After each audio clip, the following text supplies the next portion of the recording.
Hello all of you.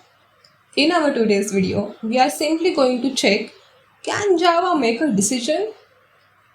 It's very interesting and let's find it out together with me.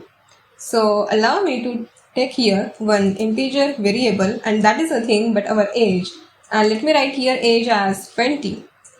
Now if age is greater than or equal to 18, in that case we all know that if our age is 18 or above 18, we are adult and also we are eligible for vote. So I just want to print here system.out.println and you can vote. And that's very simple. That we all know. So tell me one thing here.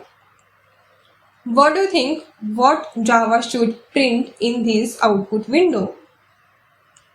If the condition is true, whether 20 is greater than or equal to 18 or not. Yes, of course, we all know 20 is greater than 18. So the output is very clear, and that is you can vote. Alright, so here what is happening now? Here the step number 0, we can say step number 0 is nothing but variable declaration and initialization, and this is our first step, which is nothing but step number 1. And here we allow Java to think depending on the condition, and that is nothing but our condition check part. And after that, if the condition is getting true, then what we want? Action, and this performs if condition is getting true. Alright, action if condition is getting true, then we are going to print these statements, or we want Java to print this block of statements. Alright, so we simply here see here what will happen if the condition is getting true. But 1 minute, what would happen if the condition is getting false? Is there any output, or is there still one statement you can vote? Just check this. What if I enter age as 16 and now I again run this entire code? So you can see here there is nothing in our output. Why is this so? Because we all know that 16 is not greater than 18. So the condition itself becomes false here, and we have not written any statement when our condition is getting false, and that's ultimate use of single if statement. So when an if condition is getting false, Java simply skips the code inside it, and think of this if like a gate.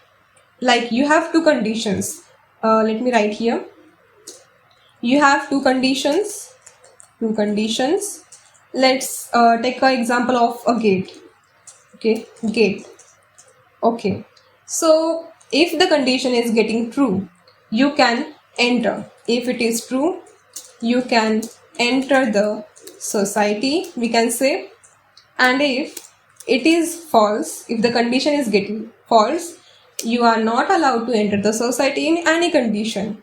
That we already know, and that's literally what an if statement does. So don't confuse in this if statement. This is simply single if statement. Okay, I think we all are getting this thing. Alright, now we are going to see one important mistake that every beginner makes in their initial phase of coding, and that is after writing this if condition, they simply give here semicolon, and that's the biggest mistake. Why? Because semicolon means here we want Java to stop here only. So don't put a semicolon after the if condition. Write it like this. Alright? Yes. So this is how we can use this if statement. But we all know that if the condition is true, then it is well and good. But what if the condition is false? Should Java just stay silent in that case? The answer is no. What if we want Java to do something else? if the condition is getting false, and that is where what we will solve in the next video with if else. So I will see you in the next video of if else. If you like this video, make sure to like it, subscribe to CodePaath and share it with your friends.